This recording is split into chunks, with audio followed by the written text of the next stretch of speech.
It's your girl, Brittany. I've tried to record this so many fucking times. Excuse my language. But I'm going to be doing a video about Navy boot camp from what I can remember. So, believe my life if I get something wrong. Okay, just believe my life. So, I enlisted, I would say, I shipped out for Navy boot camp January 17th. And I got there probably on like the 18th. I was like one of the first buses in Chicago. And let's just say, if you like your sleep, you're not going to like the first 72 hours. For me, it was more than 72 hours because I had to take 2 flights and then a whole hour bus ride to the actual base and get there. So, a lot of us, for me, I would say I watched as many YouTube videos as I could to try and educate myself and mentally prepare for what I was about to endure and what to expect the first couple nights. A lot of the videos were oh, this is what you get in your Diddy box, which that one is in fact to the dot what you get. You can bring your own shoes. So I'm just gonna, I know I'm kind of all over the place, but let me just get started about when the bus got there. Bus got there. In the YouTube videos, they show that they're screaming. My bus, I don't know if it was because it was the first bus and a lot of them just got there, the petty officers and stuff, so they weren't screaming just yet. But we're running. We run off the bus with our bag, and we line up in this P-way. That's I can't remember what the building was that they had us in. Run through the P-way. We stand in aisle. So these are the aisles where they have you standing in the P-way. I don't know why I cut the audio right here, but yeah.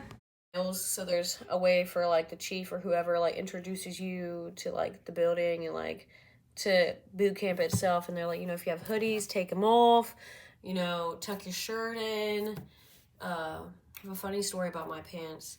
Tuck your shirts in. If you have your phones, they should be off, but pull them out. Then that's when they say make your phone call. They're not yelling in your face. At least that's in my experience. They weren't yelling at us.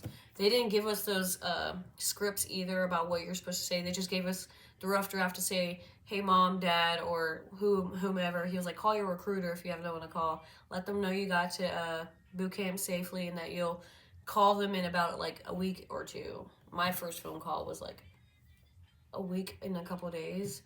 So did that, let my mom know. I was thank God, because I'm from South Carolina, so the time difference was I was I don't even know if she's awake right now. And they have you turn off your phone when you meet the petty officers at the airport. A lot of people didn't turn theirs off. I did, because I was I'm not trying to get in trouble. But before I met up with them, I did let my mom know, hey, we're about to get on this bus ride. Don't know how long it's going to be before I get that call to let you know everything, but just stand by. So we get the calls. We're standing there. Chief tells us what to expect, he was I'm a chief, so you will call me as chief. And then the petty officers that are there, he introduces them. Oh my God, give me 1 second. So I was saying, sorry I was rudely interrupted by a phone call that I thought was from someone, but it's not. Anyways, so chief would be I'm chief, you will call me as such, nothing more, nothing less. You will not call me sir, whatever, blah, blah, blah. It's just military mannerisms, which you will learn a lot of when you're in boot camp. So after he does the introductions, you will, take a left, keyword port side in the P-way. Port side is left, starboard side is right.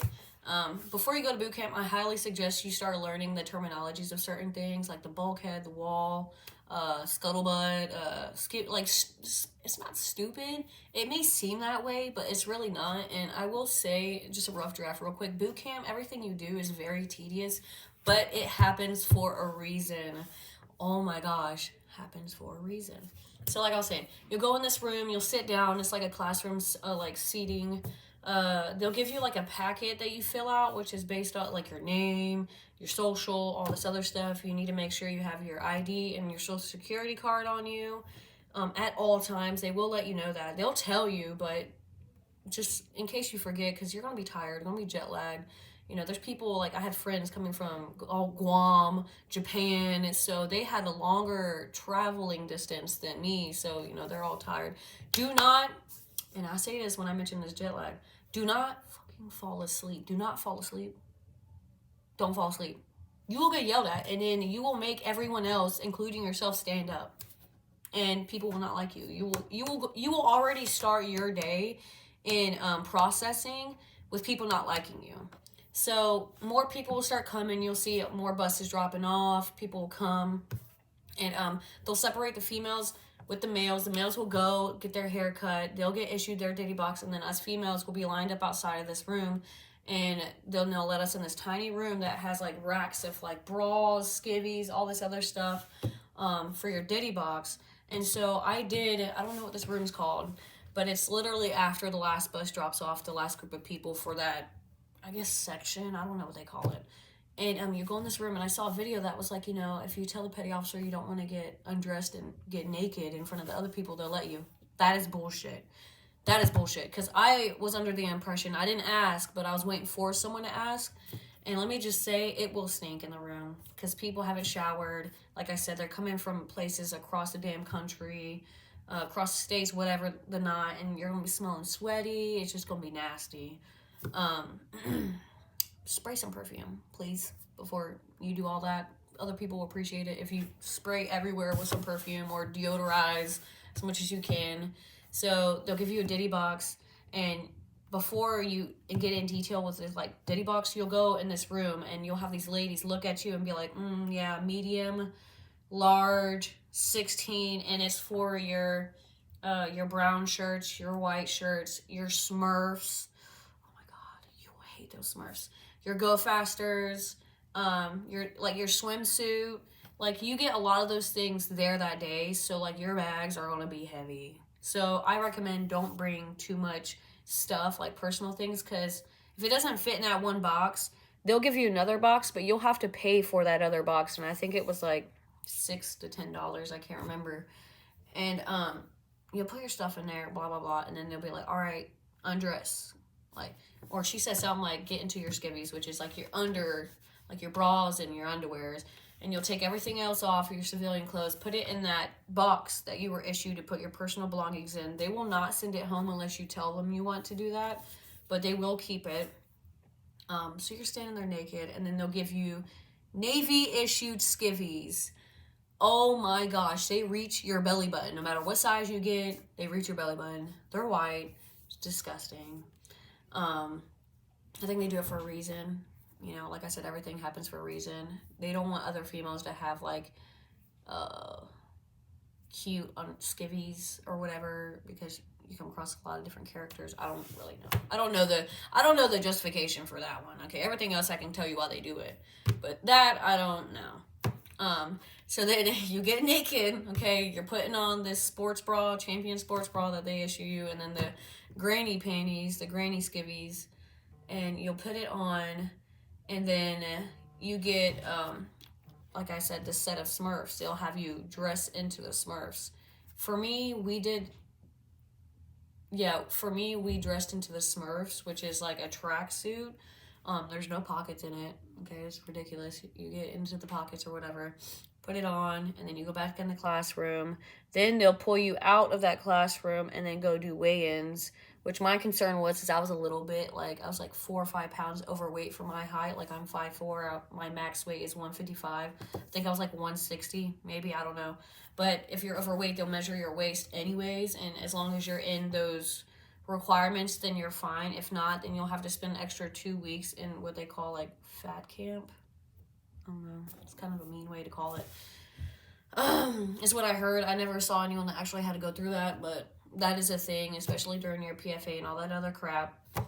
You get weighed in, and then you wait for a few more hours later. Then you get introduced to your RDCs, which will be the people in your division that will be instructing you. Like, I met my senior chief and then one of my petty officers that were one of my RDCs that night.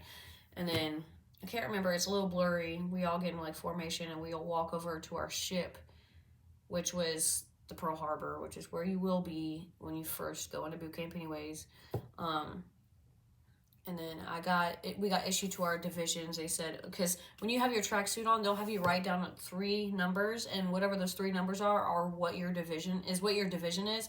So they'll tell you, remember these 3 numbers, but you'll have it written on the tag on your pants. So don't pull the tags off of your clothes at all until they instruct you to. You will get in trouble for it. Do not pull the tags off. It may itch, like when you wear the caps, or the covers, I mean, believe my last. Leave it on there. Leave it on there, because I did that and ruined your life. So you get in there, it's probably gonna be nighttime, a whole nother day added on to the 3 to 4 days that you already haven't slept, because you were doing even more paperwork once you get there to make sure your marital status and everything else didn't change. And then you get into your compartment, which is where you're gonna be at for a couple of weeks before you get sent to your permanent home in Chicago. And like, I was ship 11, HOOOYAHHH, USS Kearsarge, best ship ever. And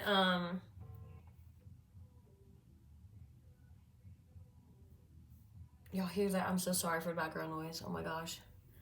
Anyways, so you're there for a couple weeks, and then I remember I was the first one to get in trouble. My brother Dibs, he wasn't even my actual chief. He was my brother Dibs' chief. Because we were an integrated division, so it had boys and girls instead of all boys or instead of all females division. It was integrated. And he was like, all right, get recruit naked. So underneath your tracksuit, you will wear these shorts all the time. I can't even wear my uniform now, like that I have on now, without, like, I can't wear it without shorts, without feeling naked. So recruit naked is when you wear a yellow Bumblebee shirt, okay? It's what you'll PT in. It's what you'll do your OPFA in. You'll always have it. So it's yellow shirt. No, you don't wear the yellow. You wear you'll wear your brown shirt, if I remember correctly. And then your navy shorts. And they're like puffy. They're like parachutes. I swear to God, nobody likes them. Nobody. I've never met anyone that's like, oh, I like them. No. So, which I'll show the picture here. Shorts. So you wear the shorts, and then they'll say get recruit naked. So I was the first one to get recruit naked, and when Chief said that, he walked away, he came back, and everyone else is just standing in front of their racks, like starting to undress, but I was already undressed. I was ready to get my rack and go to sleep. I was so tired. He comes in there, and he was like, recruit, what the fuck? Why are you recruit naked? Blah, blah, blah. Did I say to get recruit naked? And I didn't want to be like, yeah, you did. So I was just like, no, Chief. And I was standing like this, talking to one of my shipmates, and I was like, haha. And that's when he came in and was like, recruit, and I jump. I'm like, what? He was like, did I say give recruit? It was so funny. And so that's one of the main things that everyone remembers of me. Not the only thing, is the first night. It's them remembering that I did that, and that was so embarrassing. Oh my God. I was like, oh, girl got in trouble. But, so you get there, you know what I'm saying? You sleep. I think it was like it felt like 4 hours. They tried to say it was 6, but no, it was not. It was like 4 hours. Wake up, you line up, quiet. Do not talk in the P-ways. Do not talk in the P-ways. Do not talk in the galley, which is like the cafeteria. When you go to eat chow, do not talk in the galley. Don't talk in the galley. You have plenty of opportunities to talk in the head, which is the bathroom, the restroom, the head. I'm telling you, it'll save you so much time if you, and I wish I did this, if you learn the terminologies before you go to boot camp, because, and you know how when you go to enlist, you get like a booklet thing from your recruiter. It comes with those terminologies, all right? And they say study before you go. Literally study before you go, because you're setting yourself up for failure, because you do have this one test that you take before, like it's one of your first tests, and it's just your basic knowledge of everything. Like, what does a petty officer wear as a chevron? Like things like that, you know? I don't want to spoil it, because I don't know how much I can say about that part. Educate yourself. Because that's like an automatic promotion for you when you get out of boot camp, or like during. It helps you. It earns more money in your paycheck. I would say, I swear that's like the biggest advice I could give you, is just keep your mouth shut. Do what you're told. When you have personal inspections, those always scared me. Or when you have TMIs, which is how to make your bed. I never saw a video on YouTube on how you're supposed to make your rack, which is your bed, for boot camp. I never saw one of those. But definitely, if you know someone, get taught on how to do that, because it'll definitely help you out. Another thing is, the main things I could just tell you, because it's such a blur, because you went through so much in boot camp that, like, I don't know how to explain it. It's like a trauma block. It's like, oh, like, let's forget that. That was so stressful. I will say it snowed a lot in Chicago. It snowed a lot. So if you're not used to the snow, get used to it. Because you don't want to get beat in the snow. Which they don't like calling it beat. They call it motivated, which is ITE. And it's when your RDCs pull out a red card. Oh my gosh. And it's when, if one person messes up and the RDC is in a bad mood, which will be a petty officer or a chief or a senior chief, they will motivate you. They'll be like, you have 30 seconds to hydrate. And then they'll be like, all right, on your 6-pack. And then, which is your stomach, get on your stomach. You're about to do some push-ups. Or arm circles. Those hurt bad. Those hurt so fucking bad. Man, I'm telling you, like, don't do stupid shit. Don't do recruit to recruit. You can't even high-five your friend. You can't do, and if they see that, you're getting written up, you're getting ass mode. Don't do anything to get yourself in trouble, because you will hear them say this in boot camp. The quickest way out of boot camp is to graduate. Because there's a lot of females that came up with some lies in order to try and get medically separated, but they're still in Chicago right now waiting to get separated from the Navy. Like, it's just, you know what you signed up for. Like, you can say, oh, like, there was a lot of females my first week there that was like, I didn't know it would be like this. This is BS, blah, blah, blah. And it's like, yeah, you did. You knew what you signed up for, and if you didn't, then you're ignorant. You need to do your homework before you sign your, not life away, but you kind of are. Like, you're giving yourself to the government. So you should already mentally prepare yourself for what you're going to go through in the military. You are in the military. Whether it's legally bounded or not, when you're in boot camp, you're still considered in the military. You're in the job application to be in the military. So go ahead and like mentally prepare yourself before you go to boot camp. Like for me, I never cried when I got yelled at or screamed at by any of the RDCs, because if you're in a sheltered lifestyle before you go and you're not used to like a yelling environment, get ready for it. But if you are, it's a little bit easier. Don't give them any reason to fucking pick on you. And if, I know my recruiter, they were like, oh, don't do anything to stand out. If you get a job in boot camp, do it. Like, become a yeoman or head crew or, what was it? RPOC or AROC. Just know if you're RPOC or AROC, that comes with a lot of responsibility. You got the whole division that you have to, like, control. And a lot of people aren't going to like that, because you got older people. You got young cats, old cats, medium cats. So you got people that aren't used to being told what to do by a 19-year-old, which in my situation, we had a 19-year-old as actually he was 18, as our RPOC, and he was like the chief for the division, and no one didn't really like to listen. You don't want to listen to someone younger than you. I know I didn't like it, but I knew at the end of the day, like, he's just doing what he's being told, and whatever they're telling him, he's telling us. So basically, when he tells us that we need to clean the compartment and you're saying no, you're basically telling your actual chief no. Listen to your RPOC, get a job in boot camp, learn the acronyms and the words for certain things based off of the Navy before you go to boot camp. Literally educate yourself before you go. And don't sign up for something like this if you're not ready for it. That's what I'm just going to say, because I've already met a few characters that I'm just like, man, like, I don't know how you got here, but, like, that's crazy. And there's so many good opportunities that the Navy's already provided me, and I've only been here, I've only been in the Navy for, like, 4 or 5 months. I'm currently in A school right now, which I will do a separate video based off of my job, which is mainly a guy-based job because of how physically demanding it is, but we'll make a whole nother video about that. I've been wanting to do a video for this itself, and it's already like 15 minutes long. It's just, there's so much to talk about,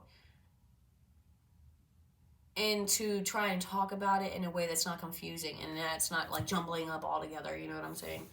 So if you would like more information about it, let me know. Like I said, I'm going to do a video about, I'm going to do another one about boot camp, a little bit more in detail, like the shots, the dental, which is what I was concerned about, because I had really bad teeth, and I had nine teeth removed in boot camp, because they just did not want to save them, so they're like, we're taking them out. I'm like, okay, Cool. I'll just get fake teeth. It is what it is. I don't care. What the heck is going on here? Because I'm really scared of the dentist. I don't like the dentist. Yeah, in the swimming, terrified of the water, but I passed my first time. Like, I don't know how, but I did. And it was fun. But yeah, dental, the swim. I wish there was more videos about the dental and the swim. And the shots. All of those shots that you get. Oh my gosh. Prepare yourself for that. So I'll do a video regarding those 3 things. Comment down below if you want more information. I don't really know what to say because I can't really remember much, because as soon as you get out of boot camp, you get sent to school for your job, depending on what kind of job you have. Depends on how long you're going to be there. I am an AO. Lyrics that are now integrated for IOUs. So if you'd like me to do a video about that, let me know. Because if you pick that job and you've only been told certain things about like what you're gonna do, and the internet doesn't really say much either, let me know, and I'll do a video about this job. I know like a lot, but like when it comes in terms of like what it's like on a ship, I don't know that yet. So don't come asking me that, because I don't know. Like I'm waiting to get strand because I just graduated my A school, so now I'm waiting for my C school. I don't know when that's going to be, so I'm just here as barrack support. And then I'll do a whole nother video on, not just the dental and the shots and the swim for boot camp, but I'll also do one about A school, because there is videos about where I'm at in Pensacola and what it's like, but they're not in detail. And I'm just going to give you straight facts, okay? Especially from a female's point of view, because a lot of the videos that you see, males are doing it. So I'm going to give you a video for a female. And I'm just going to close out this video with one big advice. And your RDCs will say this to you. Do not, and I mean do not, go to boot camp looking for love. You're not going to find it. You're not going to find it. There were so many people in my division that started talking to someone in boot camp, and then as soon as they got shipped here, like, oh, you're going to Texas? Oh, I'm going to Virginia. Or, oh, you're going to fucking Virginia? I'm going to California for my A school. And they don't talk anymore. They're all butthurt. Excuse me. And they got their feelings hurt. Do not go to boot camp looking for love. Do not go to A school looking for love. You're literally going to get your heart broken. I'm just going to say that now. I have a lot of guy friends here. So, just letting you know, don't do it. Don't do it. Just wait till you get out to the fleet, man. There's plenty of fish in the sea. Don't do it now. Okay, that's all the advice I'm gonna give you for now. If you like the video, give it a thumbs up. Subscribe. I'm gonna do more military videos. Sorry, this one's all over the place. But yeah, IOUYAHHH. I hope y'all have a rocking day or a nice day or whatever. Have a good day, productive day, wherever you're at and whatever time it is. It is currently 16:38. So